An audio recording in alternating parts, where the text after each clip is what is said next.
আমি সজীব ওয়াজেদ জয় বলছি। বাংলাদেশে এখন একটি বিশৃঙ্খল পরিস্থিতি চলছে। সারা দেশে আমাদের ভাঙচুর হচ্ছে, লুটপাট হচ্ছে, আমাদের শহরের বাইরে আমাদের নেতাকর্মী, আমাদের আওয়ামী লীগের নেতাকর্মীদের উপর হামলা চলছে, অনেকে হত্যা করা হয়েছে। এই পরিস্থিতিতে আমি বলতে চাই, আওয়ামী লীগ হচ্ছে বাংলাদেশের সবথেকে পুরাতন গণতান্ত্রিক এবং সবথেকে বড় দল। আওয়ামী লীগ কিন্তু মরে যায়নি। আওয়ামী লীগ এই দেশকে, বাংলাদেশকে স্বাধীন করেছে। আওয়ামী লীগকে শেষ করা সম্ভব না।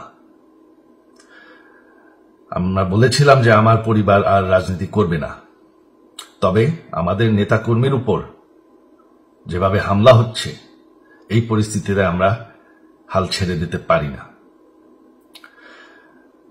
বাংলাদেশে যদি গণতন্ত্র, নতুন বাংলাদেশ গড়ে তুলতে হয়, আওয়ামী লীগ ছাড়া সম্ভব না। আওয়ামী লীগ হচ্ছে সবথেকে বড় দল।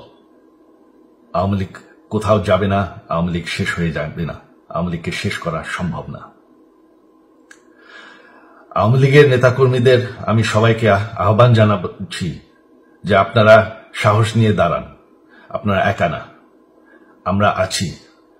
বঙ্গবন্ধুর পরিবার কোথাও যায়নি, আমরা আপনাদের সাথে আছি। দেশকে, আমাদের নেতাকর্মীদেরকে, আওয়ামী লীগকে রক্ষা করার জন্য যা প্রয়োজন আমরা করতে প্রস্তুত।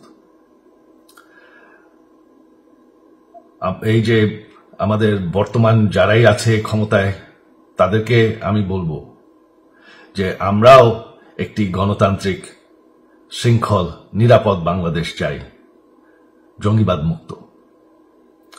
তার জন্য আমরা সবার সাথে আলোচনা করতে প্রস্তুত।